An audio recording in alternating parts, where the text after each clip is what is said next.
Okay, welcome to the Australian... Does that sound familiar? Yeah, it was good. That's sometimes I get scared listening to your podcast at the start. The audio peaks right at the start because you've obviously amped yourself up. Welcome to the Turf and Tools. I think we're up to the 16th annual podcast. We haven't got Karthik here today. Unfortunately, he's left us. Massive downgrade. That's not actually true. I've got Luke Smith here from the Australian Lawn and Garden podcast.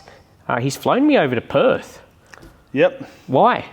Mate, I thought it was going to be a good deal, but then once all your sort of diva-ish requests came in, 17 prawns, air temperature 21.7 degrees, starting to regret it now. I did tell you that I didn't think it was worth it for you, but what am I here for?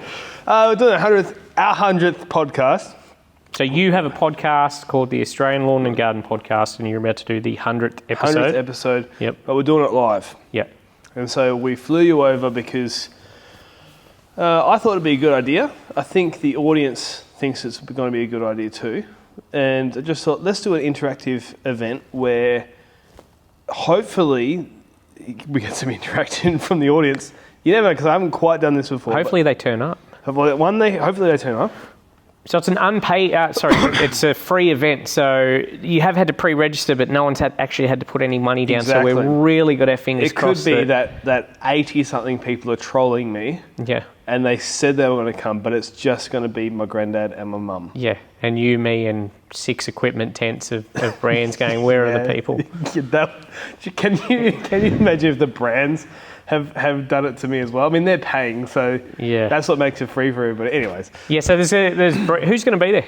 Ego, the lawn shed. Yeah. Felco. So Ego, obviously, Ego Power Plus equipment company. The Lawn Shed, many of my viewers may not know what they do. So the Lawn Shed are an offshoot of Living Turf that are targeted to homeowners and small contractors. For lawn products, so fertilisers, herbicides. If there's any other fertilisers in the corner of the screen there, that's... Did you sell out?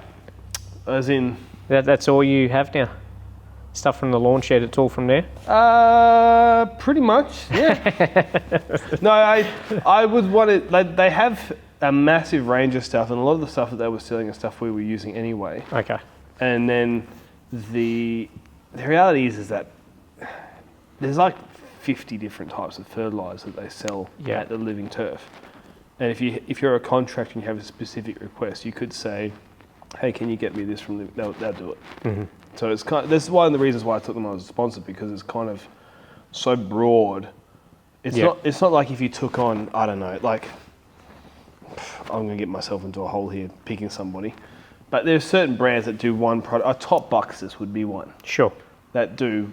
Very specific. It's just one thing. Yep. And then it's like, well, I've got veggies now. What do I do? We've got to go to a different brand. Whereas the Lawn Shed, pretty much anything lawn related, it's going to have it. Okay. So they're coming, and then... So I probably need to, now I've got the property, I need a higher volume of fertilisers, herbicides, all that sort of stuff. So I might have to check them out, actually. So there you go. We've got the Lawn Shed, Ego, who else? Greenworks. Greenworks. We've left the Greenworks blower in the back there. That wasn't intentional, I put that back there. Neither is the Pepsi Max, and they haven't sponsored me at all. We did use that today. I will talk about that. Actually, I'll talk about all the tools we used today, because we did do a Free-Mo Fridays today. We did. In Perth. Flew 5 hours essentially to do a Free-Mo Fridays, which is kind of cool when you think about it. Yeah, and it was very satisfying. It was also a free weed. Satisfying for me. Free weed Friday sounds a little bit... Back on to who we've got coming. We've got Ego, the Lawn Shed, Greenworks. Cress, yep. Felco. Yeah, Cress, all battery gear. The selling point, obviously, for them is super fast charging times. So, I've never used it. You haven't? Have you seen it in the flesh? Only in a shop. Okay, I've got the stuff at my place at the moment. I plan to do some more stuff with it, the commercial stuff. I did just speak to them this week about trying out some of the, they call it their prosumer range. What do you call the homeowner stuff? I like to call it homeowner, domestic. What do you call the homeowner gear? I think there's 3 levels though. Because I would take, like, say, a Zito. Yeah. How do you tell me off for saying it again? Well, it's actually pronounced Ozito, but yeah. Yeah, I've had people that have worked at Bunnings watch this live last week telling me that it's actually pronounced that way. But So like that sort of stuff, the really cheapest end, I'd be like, that's domestic, that's outright domestic. Yeah. And then you have your like keen hobbyist, is what I call it, who are people who are like, they want something with a little bit more guts. And then you've got commercial, which is people. So what are you putting in the keen hobbyist category? A lot of brands have different levels. Because that's the thing. Because Ryobi would have both, I would say, like the outright domestic, and then they've got their sort of higher end, which is like the keen hobbyist. Sure, yeah, the 36 volt. Yeah, and then kind of some stuff sits in the middle. I mean, Greenworks is probably a brand that has got all three, because they've got like a 60 volt, an 82 volt commercial. And to the point where it's actually confusing for the consumer, I find. Like, I follow this stuff and I look at this stuff every day. And sometimes when I'm trying to work out which mower someone's talking to me about, like I have that many people going, I've got the Greenworks, or I've got the Ryobi. I'm like, okay, which one within there? It's like, it's the 18 volt one. Which one within, like there's that many. Yeah, I heard you talk about this before. And like, Ryobi's really bad. Bad, good and bad, because they kind of have something for everyone, but it is confusing when you're purchasing. It's too much. Yeah. Well, in our eyes, I mean, they sell a lot of mowers, so we're sitting here in a shed in Perth. There's some marketer who's got their finger on the pulse, who's like, no, there is demand from...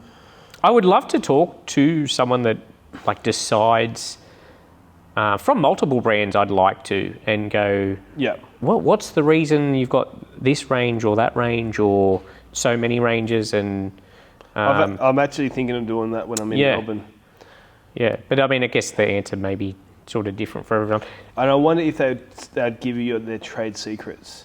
No, but I'm sure there's a general answer as to why. Yeah, but you know what I mean. Like, you get somebody on the podcast who's representing a business, and they're going to be like, here's the answer that makes us look good. But the answer might just be that we do it because people buy it, not because, or... I mean, I guess you want to have an option for everyone.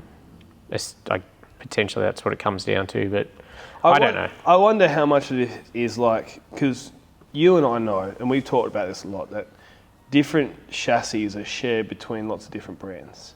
Yeah. With the mowers. Yeah, which is surprising till you see it. You're like, oh. That's the same thing. Like the Greenworks that's right here is the same as a Steel. Well, the chassis anyway. Chassis. And then basically Greenworks. But the controls are reversed, I was telling you earlier, which is interesting. So the bail for the cutting blade and the drive are opposite. Yeah. Which is bizarre to me, but... Well, my understanding is that to make a deck, you would have to have this massive, either a stamp or a mould for, the metal to be poured into or whatever it is. So my guess is that there's these factories that can just pump them out and then you just buy them off the shelf. Yeah. And it's way cheaper to do that. So my thinking is, I wonder if Ryobi is like, that we have these many options because it's really not expensive for us to just buy 3 or 4 different chassis, put our logo on it, put our, you know what I mean? Like, I don't know. And then it sells more. So that's what I'm getting at, is if you were to sit down with somebody and really ask the strategy, maybe it's just because there's a psychological thing and we get more money for it, but no one ever tell you that, honestly. It's a weird one. We got off who else was coming. I think you said Felco, which do... Felco, which is Swiss secateurs. Yep. They've just got head shears now, the last year or so. Oh, okay. I'm surprised it took them so long. Yeah. Because I just assumed they would have them. Because they've had loppers and stuff for years. Yeah, okay. But so, all that kind of like fine... are you talking about like finishing topiary? Can you imagine that Felco has been around for 100 and something years, doing secateurs, they have like 17 different types of secateurs, and that's not an exaggeration, I think it's 17. Yeah, okay. It's something like that, and they've never had a pair of hedging shears. I tell you what, a nice pair of them, like finishing topiary shears, I got my first nice pair a few months ago. They weren't cheap. How much were they? They were like $300 or $400. Oh, wow. The Japanese, I know, but I've seen all the gun guys using them, and I'm like, I wasn't buying them thinking that I'm going to Where are you going? I'm getting mine. I want to see what you think. I wasn't thinking I was going to acquire their skills if I used them. See, these are very different to the ones that... Oh, ARS. Yes. So they're made in Japan. All right. So I have tried some lopping shears of theirs. Like the ones up there? Potentially, yes. Yeah. Just the one you grab everything. But the Japanese ones I have are much longer in the shear. Are they like the Shokunin ones or the... Yeah, I'm not sure what the brand is. I feel bad for not knowing now.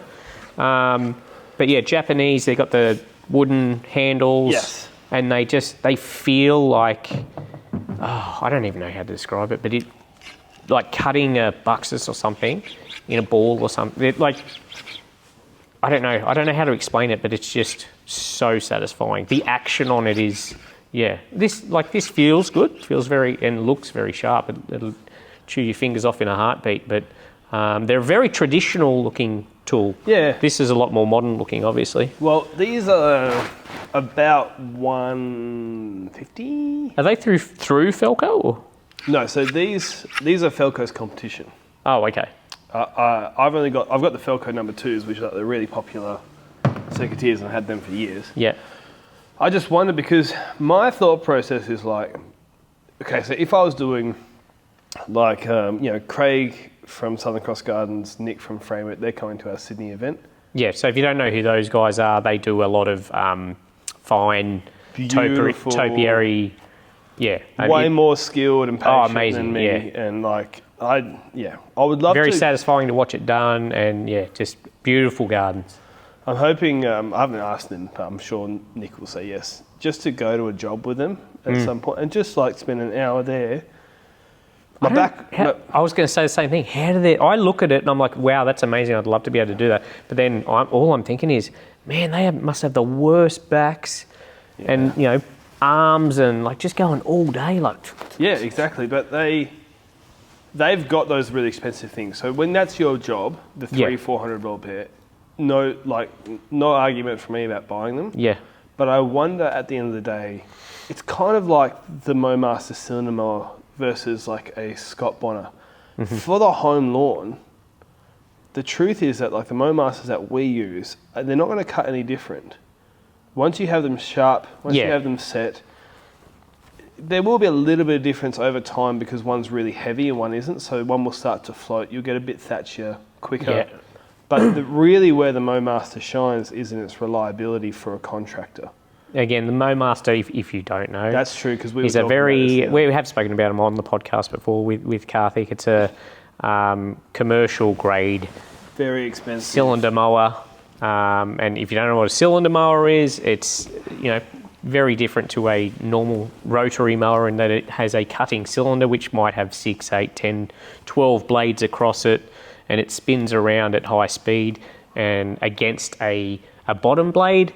Mm-hmm. And in doing that, it kind of cuts the grass nicely like scissors would, which leaves a much nicer finish. The grass, recovers much more nicely. You get it looks flatter. Yeah, exactly. Obviously they're more for flat lawns. But if you were going to get like a Bush Ranger or which is a cylinder, so talk about the cylinder mower brands, like a more residentially focused cylinder mower might be $2,000. Mm. A commercial Mowmaster would be, in that smaller size, would be $6,500. Yeah, I bought one for $4,000 back in, how long ago was that? Maybe 2017. Oh well, yeah. Then there'd be 5 something now. Yeah. Oh, I'm not. Yeah, it's definitely gone up. No, I'm not saying they're $4,000. I'm saying back in 2017. No, I don't know what the residential. And that was an obscene amount of money to buy. It's a lot. Yeah. It is a lot. No, I'm saying that was my first cylinder mower. Yeah. That was my first foray. And the reason I got it was because I'd done the research and everyone was, it kept coming back to them as being solid, extremely well built, Australian made. Yep. Here in Perth. Yeah. Heavy machine, so it's going to lay some nice stripes. But I got it, but it was overkill.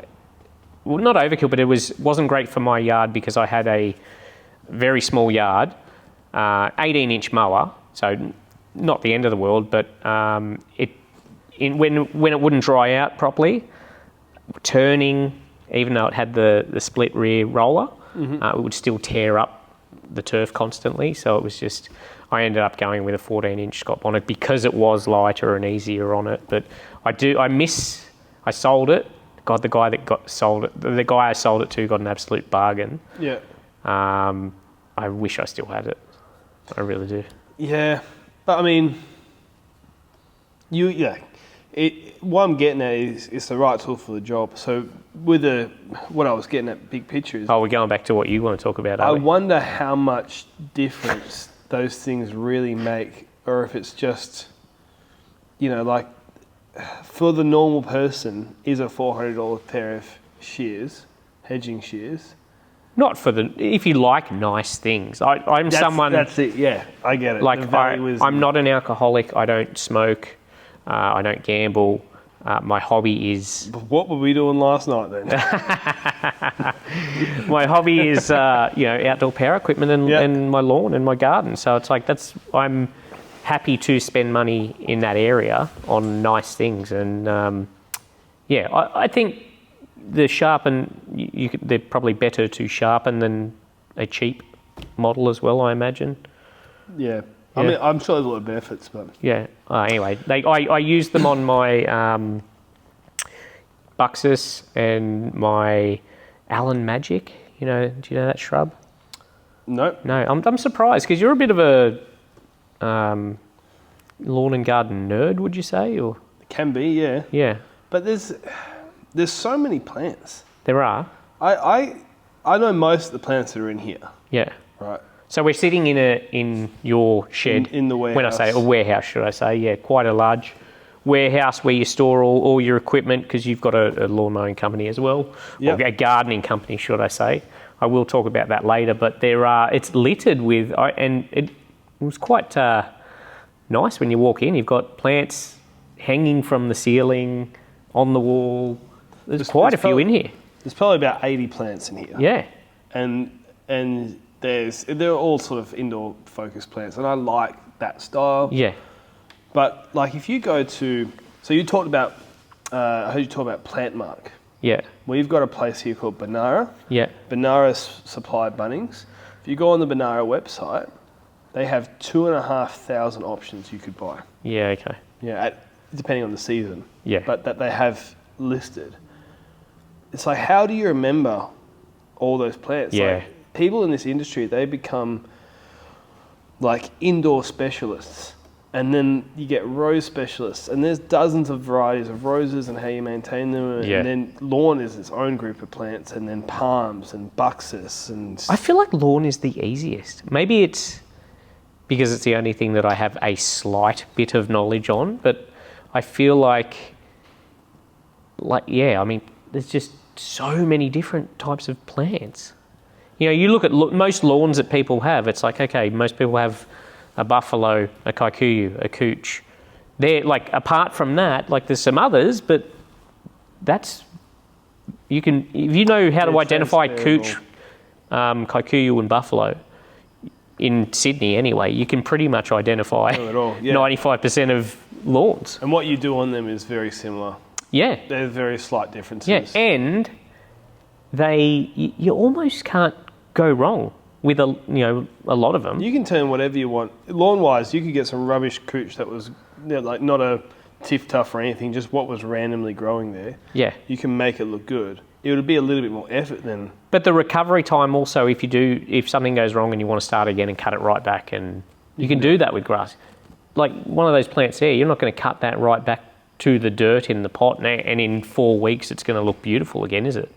Not in 4 weeks, but yeah, the epipremnum that you're pointing to. Of course. You could throw that anywhere and it would grow. That was always going to be the case, wasn't it? You pointed to the wrong plant. Yeah. A lot of vines are incredibly hardy like that. Yeah. I could kill them. Like grass. Nicole could kill them. Yeah, you can kill them. Yeah. But like grass, you can throw them in, like you can cut a stolon and throw it in dirt, and as long as it takes water, it'll grow again. Vines will do that too. But I know what you mean. And then there's lots of little issues that you will get with plants, and I think the thing that if you look at a category of plants, like lawn is a category of plants, and then roses are a category of plants. It's the same thing in that there's dozens of variety of roses, but the fundamentals are the same. Yeah. But in a garden bed, you don't ever, well, incredibly rarely would you just have roses. Yeah. So then it's like, I've got roses, and I've got buxus, and I've got alternithera, and I've got some philodendrons in the corner, and I've got a monstera somewhere. And then you're like, well, the indoor plants or the shade-loving plants can respond completely different to this and that, and then that's where it gets complicated. Yeah. As an individual plant, turf probably needs the most work. Or it's up there. Yeah. Maybe vegetables and some fruit might need more, but as in like there's most maintenance because you've got to mould a lot. Yeah. But once you understand turf, it's transferable against every kind of turf. Yeah. So, but yeah, like there's... I'd like to know more. I want to learn more. I've only just started getting into the garden side. I've traditionally been, and I've said before on this podcast, like the last place that I built was in a new estate, single-story house, and all I wanted was, a metre of concrete around the house, and then I wanted just turf from there to the fence. Yeah. And that's it. That's, and I look back on that now and I'm like, why did I want a jail yard for a backyard? Yeah. Like I look at that now and I'm like, it looked really tidy and the turf looked mint and everything, but I was going to say I'm more attracted to plants now that could be taken out of context. I appreciate plants a lot more now. So yeah, I want to play a bit more in the garden. I don't have the time to be sitting down reading about it stuff. This is where I think Instagram. There's certain accounts that are great. Like we were talking about Will Gibson Gardens the other day, who's going to come on the podcast. Yeah, and he is somebody who I like the style of. Yeah. And I don't have enough landscaping knowledge to be able to just look at something and go, oh, I know what he's done that makes it look good. Yeah. But what a lot of these landscapers will do is they will show their work and they'll show how, like a time lapse of them going from bare land to finished in a section. And you're like, oh, I see. Like Will did one recently where he spray painted where his steppers were going to go, spray painted where all the plants were going to go, then brought them all in, planted them all, and had a list at the bottom of here are the plants that he's used. And that is so helpful. And some of those plants, actually most of the plants in that one I knew. I'll have to add him now on Instagram. But he's not the only one. Yeah. There's a lot of people who do that, and it's like, wow, that's for someone like me, because I've only done maintenance my whole life. Yeah. Just the way they think about laying things out. I've got enough of a eye for it. There's an artistic flair to it. You have to have. It is, yeah. I think some people do naturally have that. I think you can learn it as well, but I think naturally artistic people that know about this stuff are going to have quite a bit of a head start. And I am not naturally artistic, which is why I ended up with a jail yard for a yard. When you see someone who does it really well, it's like... kind of annoys me. I'm like, why can't I do that? Yeah, but then you're like, now I'm missing out on something. Yeah. But lawn's my favourite non-edible plant. There's nothing else I can do anything with. My deer would argue that lawn is edible. That's true. Yeah. When you said my deer... I thought you were talking about Nicole. No, I was talking about the deer that are insisting on eating my ryegrass overseed. But the rabbits, the guinea pigs, and the cows also. But it's like the way that you can hang out on lawn with your friends and kick a footy with the kids, and like it's awesome. It's a very versatile plant, but on its own, it's a bit boring. Yes, but you look over there. The audience can't see, but how many different tones of colour are in those plants? There's a silvery colour, there's deep green, there's purple, there's red, you know, and then you go, you know what, like, that's the thing, like, when you don't know what you're doing, which is still me, I don't do any landscaping or garden design or anything. No, don't touch it? No. But you maintain the gardens? Yes. Yeah. So how did you, tell me, how did you get started on your appreciation of lawns and gardens way back? So my dad...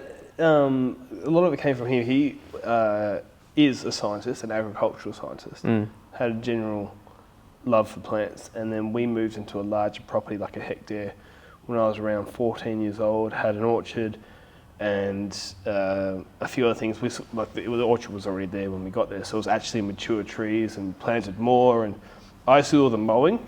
And we had a... Did you enjoy it though? I did. Yeah. And I got paid... What sort of mower? It was an MTD sit-on cheapo. Yeah. Black. And would backfire every now and then, and Yeah. it'd be a big hit of smoke. And Was that your first experience mowing? Or? No, I used to mow the lawn for pocket money. Okay. It was like $2 or $5 a cut or something like that. Yeah. When I was like 10. And my parents paid me by giving me a phone. I had like a phone. Yeah. Like, it's not a smartphone. Like a Nokia. How old are you? I'm 30. Oh my God, okay. I don't know why I feel like you're older than me. How old are you? 62? Oh God. No, I'm an old fella. How old are you? I'm 40. Are you? Yeah. I am old in terms of, because I've had a disease and stuff, I have to make mature choices. But no, I was 15, I started mowing that lawn. I was doing the weeding and the whip sipping, and I got paid in a phone, as in like credit and the phone and everything. And I didn't know how much it cost, and then I found out one day it was $15 a month. Yeah. And I was like, I'm doing like 5 hours. They worth got of it work over a you. month. Yeah. But my next door neighbour, I really loved it. And Did you love it because, like, any time you could almost drive anything as a kid, Yes. a go-kart, a mower or whatever, it was Yeah. cool. Is that why you liked it, or you enjoyed I had an iPod. And God, you are young. And I put my headphones in, and I put my earmuffs over and I was listening to the Foo Fighters. Yeah. And who else would I listen to? Oh, Switchfoot back in the day. Oh, nice. Mate, and I would just pump it, and it was just some good me time sitting on a mower. And it is satisfying mowing paddocks. You feel like a big boy when you're 14 on a mower. And then my neighbour was a lovely, wealthy man, the sort of guy you wish most wealthy people were like. He bought literally all the properties surrounding us and gave them to his children. And successful businessman, drove a Mercedes and an Alfa Romeo and blah, blah. And he came to me one day, because he saw me mowing all the time, and he was like, would you like to do some gardening? And I was like, yes, I would love to. Long story short, he just used to write lists for me, and I'd walk to his house and go into the shed. There'd be a list, and I'd do as much as I can. And then legitimately, I would send him an invoice. They would never check how many hours I did. They just pay it. I was always honest. Yeah. But they just trusted me, and they paid me $15 an hour. Yeah. And at the time, my friends working at Hungry Jack's were $9 an hour. So you were killing it. And using their tools as well. Yes, and they had a backhoe. Oh, okay. So it was a very rural property. It wasn't like, wealthy person, amazing gardens. It was middle of the road. Yeah. It wasn't highly maintained. But No, okay. There was paths and stuff, like in landscape. But in total, everyone had a hectare. So there was 3 children and my parents. Yeah. And then, so it was 5 hectares. And they had a tractor, and they had a backhoe, and they had their own ride-on, and just whippersnip the weeds. And So you started doing that. How long were you doing that for? until I was about 17, so maybe a year and a half when we moved house. And at that point, did you realise you wanted to... Oh, I loved it. But is that when you decided you wanted to do lawn and garden maintenance as a... No, when I left school, I got a job as a storeman, which I hated. Yeah. And then I got a lucky break. I have always looked older than I am. Yeah. So you you're not look the pretty only thrashed person. out, yeah. And I was 18. I'd done 6 months of this store person job, and I hated it. And I really liked gardening. And a close friend's dad was the assistant groundskeeper at a school. He was doing 3 days a week at one, 2 days a week at another. He got offered the full head groundskeeper role at this school. And he said, look, you should take my job 3 days a week at this school as a groundskeeper. And I was like, yeah, I'd love to. That'd be great, And so I went to the school, and how old were you? 17? I was 18. 18, yeah. So year 12? No, I'd finished school. Okay. So this is like as soon as I left school, I got the job, and I was 6 months out of school, basically. And then I went to what I thought was an interview, and because I looked older than I was, I probably looked early 20s, they just gave me the job. Yeah. And it wasn't an interview. It was like, oh, this guy has recommended you. We trust this guy. Like when can you start? Yeah. And so then I started, and then 6 months or 3 months later, I handed in some documents for my tax. And they were like, you're only 18? And I was younger than some of the students who'd been back a year. And so then they were like, we shouldn't have hired you. And then they literally were like, you're not allowed to talk to students. Oh. Not from a weird thing, but they were like, and I wasn't anyway. Yeah. But they were like, please, Yeah. keep things professional. Yeah. And then about a year after that, my boss there, I was always a hard worker and stuff. He had a knee injury, maybe not even a year, 9 months. And he had to get surgery, and they were like, we trust you, you can be the head groundskeeper. So I was head groundskeeper for a few months. So private school? Public school, but school. Almost 1,000 kids. Okay. So it was a big decent school. size. It was a big responsibility at decent 19. budget, or? Yeah. Yeah. I wasn't allowed to spend any because I was interim. Yeah. Okay. I mean, I had to ask for permission for everything. Yeah. But so that was a really good. And then basically I left that because I went on a trip, and when I came back I had multiple offers from multiple schools around the state because they'd heard this young kid who had potential actually liked the job. And so really? Yeah. And then but I doesn't sound like you're talking yourself up much. I was in demand. No, I had 3 schools going for me, man. Really? I did. Did you pick one of them? I picked 2 of them.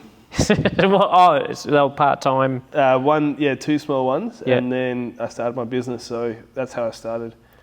Okay, so you took 2 of them on? One was a very small school that only needed 2 days a week. Yep. And the other one was a bigger school, and they were like, oh, you can be the head groundskeeper on 3 days a week, and we'll have somebody else 3 days a week with you. And then the other 2 days a week, they were fine. They didn't need anybody. And you started the business to expand from there? Or? Because I was getting paid $23 an hour. Okay. And I was like, this was great when I was 18. Yeah. And then now I'm 19, and I realise what in bills demand, are like. but they don't want to pay. Yeah, because it's a government school, there's no, there's a rate that the government pays. Yeah, okay. And I was going to get a little bit more until I was 21. Yeah. But at 21, it was like $24.50. So how long did you stay at the schools? Probably another year and a bit. Yeah. So I was finishing there at 2:30 in the afternoon, so I do afternoon work. And then when I got busy enough, I dropped the school that had 2 days a week. And when I got even more busy, I dropped the school that was 3 days a week. Solo operated to start with, or did you hire someone? I actually hired somebody when I was still working at the schools, believe it or not. So you sent them out on their own? No, just somebody like a casual who would help me out. Okay, all right. So when I dropped the first school, and then I had 2 days a week, and then... So your first experience as a lawn mowing contractor was having help? About 3 months in, sort of, 4 months in. Because I kind of was like... There was this young kid who was... I mean, I was young. I was probably 20 by that stage. Yeah. But there was a 16-year-old who has gotten his girlfriend pregnant. Oh, okay. Yeah, and needed some work. And so he helped me out on occasions. Yeah. And it was a terrible financial choice because he was useless. And I should have just raised my prices and knocked back work. But... Yeah, okay. I was young and dumb. Useless not turning up, or just incompetent? There was a bit of not turning up. There was a bit of he's not that fast. I'm not really getting that much done. But there was an ego thing there where I was like, I'm 19 and I have an employee. Yeah. But it meant nothing. It wasn't profitable. It was just showing off. A hindrance. Pretty much. Yeah. So you went from one employee and then over time built up. Yeah. Built the business up. So about a year and a half, 2 years in, so I was listening to a lot of audiobooks, I was reading books, I was on marketing and all that sort of stuff. And then I had a patch not long after I'd hired that guy where we just slammed it, and I got a lot of work in, and I worked out how to get work. And you were focusing back then on higher end stuff? No, I No, was just not at the taking time. That's whatever more the heck a I could. recent sort of thing. Yeah, it took me about 6 years before we really started going down the path of higher end stuff. Yeah, okay. So it was just $50, Heaps of $60 mows. the type of jobs that you would do. Yeah, okay. Oh, well, again, we spoke Overgrown earlier about that cleanups. this morning, where I would focus a business on that if I was going to do something specifically. So I don't think they're so bad, but if you're getting the ones that can't or won't pay. Oh, and I had them. I remember a job very vividly that took me hours, and there was rubbish, and there was like wrenches and bricks and Barbies and like kid toy Barbies, not actual barbecue, but like all that sort of stuff in the lawn. You got to pick it all out, and I massively undercharged. And halfway through the job, I think I charged $200 for it because I thought it was just wispy weeds and I'd be over it quick. Where you could have destroyed a mower or... Yeah, exactly. And it took me forever cleaning stuff, and then they never paid.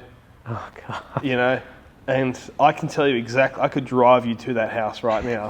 Because I've done hundreds and hundreds of locations I can't remember, but I remember that because I slaved over it and didn't get paid. But I did all that sort of stuff for a long time, and then it wasn't working. And a lot of that... I think that's where you start doing that. I think just about anyone starts out doing a lawn mowing run, and you are just taking what you can get, because you're keen to get work, you need income probably, and you can get caught in that, or I imagine, like I'm no business expert, but I feel you can get caught in that spiral of just continually taking on this volume of crappy work that is hard on you, hard on your equipment, and not rewarding financially. You think it is, but you get so busy doing the gardening that you're not doing your accounting. Yeah. And then... you work out you're not making as... Yeah. It takes you 9 months because you're smashing... 6 months a year, you're so busy. Yeah. You don't do anything. And then you kind of get a bit slow, and then finally tax time comes around, whatever, you do some numbers and you go, I've not really made any good money here. And by this time I had a full-time employee who was autonomous, and they were actually a good employee, a trustworthy person. But I blamed a lot of problems on them because I thought they weren't working hard enough. Just issues in the business? Yes. So we weren't making that much money. We were actually losing money off this employee. Yeah. But really what the problem was is that we were undercharging, and I was having way too high expectations for an employee. And so... now that relationship got slowly, degradingly worse over time. Never got bitter or resentful or anything, but it got to the point it was time to finish up. And I was glad when it was over, but it was also the major turning point of the career, because I then tried to find somebody to replace that employee. So we parted ways in April of 1 year, and there was enough of a downturn in May, June, July, August that I did all on my own. I was very busy, and he was averaging around $55, $60 an hour, which he should have been averaging around 70, right? I jumped on the tools and started smashing it, and I was at $80, $90 an hour, and I thought I was doing great, It's just 6 years ago or something like that, right? And I was like, oh, this guy was so lazy, blah, blah, blah. But he wasn't. He was a good employee. Employers will not work to the effort that you will. Yeah, of course. Because they're not getting rewarded more for working harder. Yeah. So there was, I realised more and more, I was like, actually, no, the problem's kind of me. And anyway, so I was going into spring, I was like, I'm going to hire somebody. I couldn't find anybody good. I'd had enough knowledge to know that, yes, there was people who could mow the lawns, but they weren't going to be able to do what I wanted them to do. And then I got a bit desperate, and one day I was like, I'm just going to jack my prices up and hope that I lose a bunch of clients. And what happened is I didn't lose enough clients. Yeah. And then I was like, had this epiphany where I was like, I've been undercharging. Oh my goodness, yeah. Yeah. And then you go, that would have solved so many of my problems. Yeah. And so then I was just financially or pricing wise a bit arrogant. I was never arrogant to people, but flippant maybe is a better word, where I started charging, I'd just go, what do I want for this job? Instead of going, what do I think the client will accept? Oh, I think they've got a budget of 200, I'll go for 200. I kind of want 500 for this job. And you go 500, and you'd win them a lot more than you thought you would. And then, I kept whittling down stuff and did most of that season solo with some casual help and stuff. And then that was the turning point 4 or 5 years in where I was like, actually, no, now I actually run a proper business. I actually make better money than I would working at Subway, Which is always handy. It is, Yeah. It's good when you do have that epiphany about charging, hey? And I mean, I don't do enough of it now because I do all my online stuff now, but I would approach things very differently now than I would have what I was doing previously, because a lot of people that get into lawns or mowing lawns for money, they enjoy mowing lawns. Like they like looking after their lawn or whatever. So to even quote someone $50 to mow their lawn at the start, you're like, well, I do this for free and I enjoy it. So it's like, you've got to overcome that fact that this person doesn't want to do it. They don't enjoy doing it. They don't want to invest in the equipment probably, or, you're solving a problem for them. So you've got to get over not knowing your worth, really. I had big issues with that at the start, and like everyone else probably was taking whatever I could get. I was doing some Airtasker stuff just because it was easy to jobs. But that's like a race to the bottom. You're bidding essentially to be the lowest person to do probably the worst type of job. I definitely do it a lot differently now and charge a lot more, which some people will think, oh, you're being very greedy or whatever, but it's very expensive to run a business when you're doing it properly and paying tax, I will say. Yeah. Well, I think the other things as well that make people charge less. So one of them is what you were just saying, and it's legitimately true, that if you enjoy it, you don't value your own help as much as somebody else would. And so for me, I had the same thing where I didn't have the confidence, where I thought this was actually a high value thing.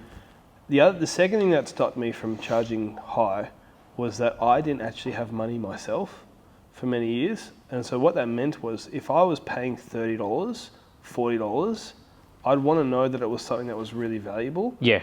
And so when I went and charged $80 for a lawn, I kind of didn't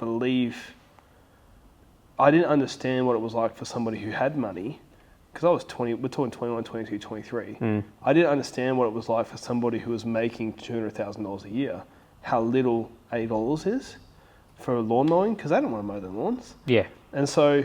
because they're probably working 6 days a week to get that. So, I could probably charge $120 and it would have made no difference to them, but it would have made all the difference to me. Yeah. And then the third thing is that no one ever tells you when you're too cheap, right? Or when they think you're too cheap, but everyone tells you when they think you're too expensive. I'll tell you when you know you're too cheap. It's when you're doing the job and you're hating it.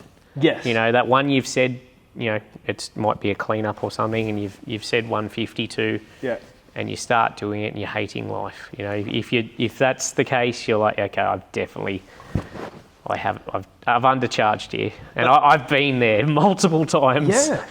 But people are like, if you're running a business and they think it's going to cost $200, and you go and you charge $150, they don't go, oh mate. No, of course not. Here's an extra $50. No. Some very rarely do. Most of them go, oh, I must have overestimated. But if they've got a budget of 100 and you say 150, they go, oh, that's too expensive, blah, blah. So let's say 2 out of 10 times someone's telling you too expensive. 8 out of 10 times it's silent. So the only feedback you get is, oh, you're expensive. Yeah, you're right. But you believe it. But the reality is if you're getting accepted 8 out of 10 times, you're actually probably too cheap. Yeah.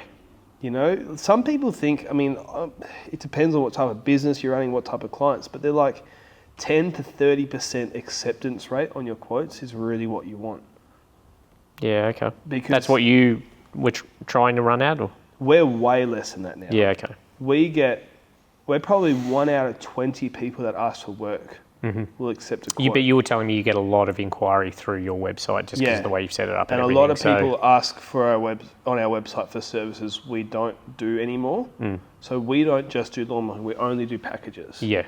And so that's why our rate is so low. But if somebody... As in your rate of people Conversion. accepting your quote. Yeah. Yeah. So when somebody is just doing mowing, they shouldn't be as low as 1 out of 20, right? Yeah. That'd be 5%. But 3 out of 10, if you're full and your books are full, right? One thing I recommend to people, this is a massive mistake I made, and people don't realise how bad it is, but when you're full, you should not stop advertising. And the reason is that advertising is a great way not just to fill your books, but to raise your hourly rate. So if you're full, right, and you get somebody new in, right, you don't have to do all your clients. You can kick out your cheapest client. Kick out is going to sound very aggressive. You can murder them. You can move them on gently and respectfully. Yeah. Right? Or the one that might be slow paying, or the one that's difficult, the one that's out of the area. Yeah. So a lot of people... The one you've got to lift your mower over air conditioning unit because it's... Over the air conditioning unit. Yeah, you should have... You don't have that sort of stuff out We here? just say no to those now. I do remember one job that we quoted and everything, and then we got to the house. We assumed that there was access. Yeah. And then we got there and it wasn't. I did the whole yard with a whippersnapper and a rake. And that, I remember I did it out of integrity because this lady had a rent inspection. It was just a missing communication. I wasn't going to even lurch, but... Access is a big thing for me. It's a slap in the face if it's not there. It's frustrating. It really is. I back to one of the air task ones I did back in the day. It was just I'd done everything I needed to do for the day, and I just checked the app, and it was there, and it was not too far. Went to do it. It wasn't. It might have been $65 or something. Yeah. It was a little bit overgrown, and I just got there. I'm like, I'm just going to knock this over. Got there. They weren't there. I started out the front before even going and having a look out the back. Knocked it over, got it looking nice. There was another section on the other side of the driveway that there was no photo of. And I was like, oh, well, that's a bit cheeky. I mean, there was no photo of that. And it was quite overgrown, and the driveway dropped off about 300 mil as well. And there were services in there. And so it was a pain. It was probably another 10, 15 minutes that, I haven't quoted for or whatever. But I'm like, oh, okay, I'll do it over there. So I finish out the front after, doing that extra bit of work, go to open the side gate, and there's crap all down the side. Like, it's where I am, you're lucky if you get 900 mil as it is. Yep. And there's like an old outdoor setting there, there's boxes there, paint can, and I'm just like, I was really not happy at that point, and I messaged them and just said, hey, no access, won't be servicing. Like, I could have moved all that garbage or whatever, but it just felt like a slap in the face. It's like, it's just like a no respect sort of thing. No, and you get that too. Yeah. So I didn't get paid. My thoughts for that is, hey, you've scheduled a service. Your yard isn't ready for service or accessible. I've had to come out. I've started it. That it should be. I still should be paid what I was meant to be paid. That's my thinking. It's hard to communicate to a client on a budget. Yeah. No, I agree, but they've had someone come out. Any other trade or anything, they come out or whether they're charging you, aren't they? Yes, a call-out fee, yeah. Yeah. And again, we're not... I have no qualifications or anything, but it's, I had to drive out there, do that. It's my fault because I didn't do an inspection of the property. Yeah, that's the thing about quoting from photos. Yeah, but also when I got there, I still should have gone out and checked the scope of it. I was in a hurry. Yeah. Anyway, I just said to her, she said she was only going to pay half. And I just said in the end, I said, oh, don't worry about it. Don't pay anything. Yeah. No, that's... I didn't even want half. I'm like, if you feel I understand. If you feel like only paying me $32 for coming out and mowing that, plus that other bit, I don't know. It was the end of the day. It was hot. It was summer. I was stroppy. Yeah. Yeah. I remember I had a client, even just recently, like sometimes you just don't understand. We had this client, it was on a package, right? And their reticulation system was faulty. And we were there once every 2 weeks. And the problem is that the reticulation or irrigation system is the Achilles heel of our entire service. If it doesn't work, we've got a problem. Now, they had a sprinkler that was slightly above ground, literally next to the path. and we had all these fixes done, and somebody, and it could have been us, but it probably wasn't us, somebody broke the sprinkler. Yeah. Anybody walking by could have kicked it. It was you. It wasn't literally me because I wasn't mowing the lawn. So I remember we got an email back from them, and they were very upset with the service because they had a dead patch forming because it's insanely hot, insanely dry. So you need the retic. This is like this summer. And we called up a retic guy. So we're talking about irrigation. If you don't know what sprinklers, if you don't know what, we call them retic over here. But we called up a specialist, and he's in the area. And I said, Nate, can you fix this sprinkler for me? We're not there for another few days. We're booked out at the moment. Blah blah. And he's like, yeah, actually, I can fix it this afternoon. Right? He goes there. He fixes it this afternoon. That afternoon, turns it on. It's all running. Right? A week later is their renewal for the month or something like that, and they cancel on us because they're so disappointed in the service because nobody came out to fix it. And we were like, I sent someone out. No, yeah, we were so quick and efficient, you didn't even know we came, right? And we were like, the sprinkler was fixed, and we had photos from Nate, we knew, and the thing is, we didn't charge them for it, so that we told them that we're going to send somebody out, and I think what happened is, because it was out the front, this guy just fixed the sprinkler and went. Anyway, so they cancelled on us, and then they were really upset and complaining about this and that, whatever. And then what we ended up doing is we just gave them their money back for the last month, which was like $400 and something or something. So we paid Nate, then we gave them $400 back, and we do their next door neighbour. And in 4 weeks' time, their lawn had deteriorated even worse, right? And the next door neighbour was pumping. Why did it deteriorate? I think because they had more irrigation issues. Oh. But the point was that they were just grumpy, angry, blaming us. And you get to a point in business where you go, the reputation is worth more than the money. Yeah, that was it. That was it for me. It's like, I don't want to argue over you pay me full, you pay me half or whatever. Keep all the money. But it's painful. And people don't realise that in business. But back to what I was trying to get at, like, because you get stuck into these bad jobs with bad clients. And I think this was a good client who was having a bad day and they just took out on us for the most part. But a lot of it comes down to this lack of confidence. And a lot of it actually comes down practically to people who don't, when they get full, they stop answering the phone, they stop taking on new clients because they didn't see it as an opportunity to improve the deadbeats that they've got. So my recommendation would be still take on quotes, and when you get a great client, say yes to them, bring them on, and then get rid of the grumpy bums who are treating you like that, who have the dog poo out the backyard, who leave the rubbish out. That's a high one. I stopped, I definitely, towards the end of, like, when I was doing a lot of that, that was a big one for me. Like, especially if you'd asked them and spoken to them about it and requested that, hey, when I am coming, could you pick it up? That's the ultimate. I don't understand how some contractors don't care. They're like, I don't care, I'll just mow over it or whatever. Man. Or I charge them $5 It's like, I don't want to be dealing. I'm here I like grass. It's respect, I don't like dog shit. Yeah, exactly. It's like, because if somebody came up to me and they were like, I don't know, they were like, hey, I work in the middle of the night and I might miss a couple every now and then, but I'm trying my best. Yeah, exactly. That's fine. Like I come back when it's dark or something like that. But when you go there every time and there's a massive Doberman there and it's just like, and then it gets all over your mower, all through your boots, and then you're driving away and you cannot get rid of that smell for the rest of the day. And it's like, really? I've had it in my mouth as well. Once. Many times I've hit it long, but I'm going to clip that. You can.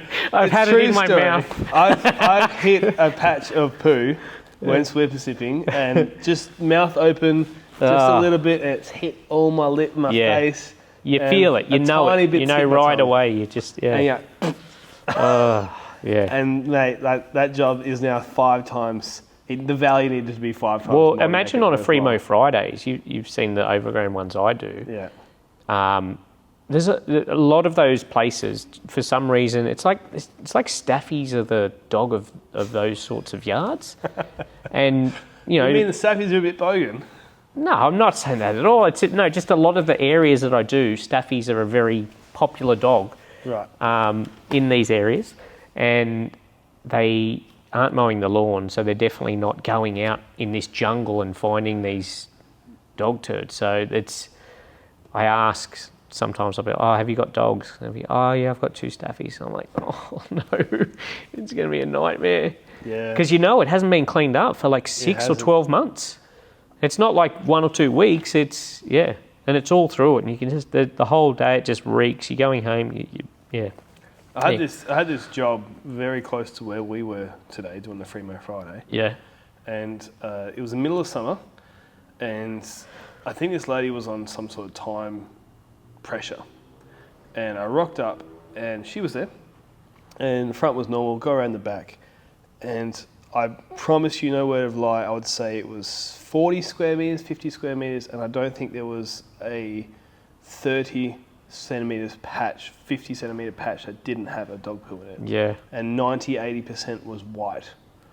Like, she had not picked up her poo in ages.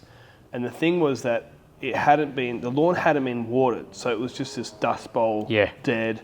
I was whipping Fleabane, And I said to her, it's like, I can't do this job with this much dog poo. And she was offended. She was offended? She was offended.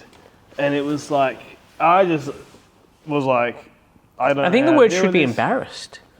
It should be embarrassed. Yeah. But I think what was happening is that what I'm getting at, she didn't really need her lawn mowed out the back. Yeah. She really needed her dog poo picked up.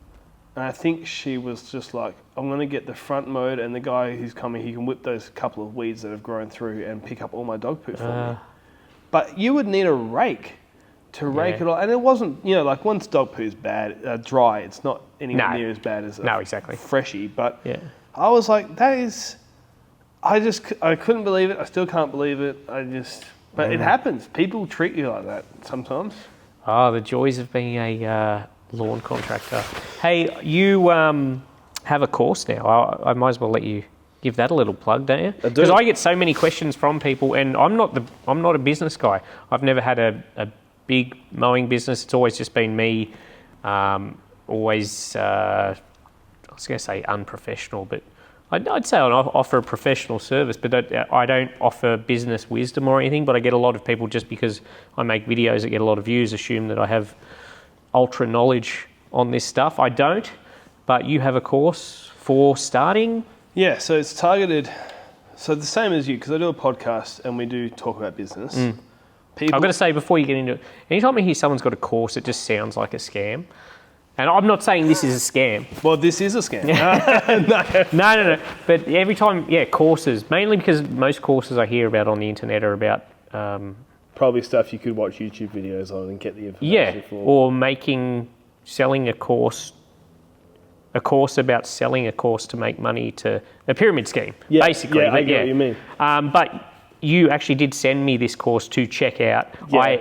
I know you know that I haven't looked at it, because you would know that I haven't redeemed it. I was like, Tim, check it out. And it's not because I haven't wanted to, and I'm not being rude. I just have not had the time. It's because you don't love me. I'm actually keen to check it out to see what it's like. So I can't say whether it's good, bad, or indifferent, but we've had many discussions about business and lawn mowing and charging and that sort of stuff. And you sound sort of knowledgeable, so I will let you plug your course. Thanks. So my Ponzi scheme is... No, what it was is that a lot of people would message me, and I don't have the time to do coaching. Mm-hmm. People would ask me to do business coaching. But I was also like, I'd like to help people, because like we said, I made a lot of mistakes for basically 6 years. I made a lot of mistakes, and I still make mistakes all the time, but the fundamental mistakes for a long time, because there wasn't content on the internet talking about this stuff in an Australian context, and I wish I had it. And so then there's a lot of stuff in the States, isn't there? Heaps of American stuff, and I watched it all, but then they're mowing weekly, and you can get labour for a lot cheaper in certain areas, and it's a different market, right? So the way I look at it is, the course is $799, although you can get a massive discount if you come to our live events. So tomorrow's event, which this won't come out in time for, will it? Yeah, tomorrow. It'll be out at 5 a.m, but no one will listen to it. Okay. By then, so.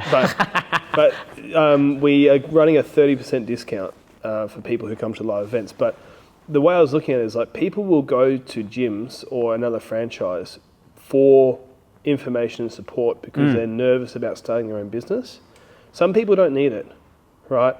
But that's a lot of money. And I was like, well, I'm going to make a course for people who ask me about coaching, because coaching would be $200, $250 a lesson, a session, right? That's normal. That's low coaching rates. Some charge $1,000, $2,000 for crazy. So I was like, I'm going to make a course. It's 47 lessons and 6 hours long. And I've tried to make it so that if you're starting a business, it takes you from 0 to 60, 70% of what you need to know in the course. The last bit is how do you actually mow a lawn? How do you talk to a client? It's the stuff you can't really teach without being there. So it's the beginner's course? It's for people who are brand new, trying to start a business, or been in it for a little bit. And you're struggling on the business side. Yeah, okay. $800, if you're spending a lot of money on marketing and you're not getting results, you're worth probably spending some money on this and find out how we market. Like, there's value to it, but it's really for you're first starting out. You will save yourself thousands of dollars of mistakes. If I had this course when I first started out, I'd probably save myself $30,000, $40,000 of mistakes. I think it's good because there's a thirst out there for that sort of information. I just put out a TikTok of transformation or whatever, and I'll have multiple people messaging me going, "Hey, I want to start mowing. How do you charge or whatever?" And I have, because that's a long conversation. Yeah. I don't have the ability to have those long conversations, so it's good that someone's putting something out there that you can buy at a fee. Obviously, that's not... There's also a guarantee, for whatever reason, if within 1 week you go, I don't like the course, I want my money back, we just give all your money back.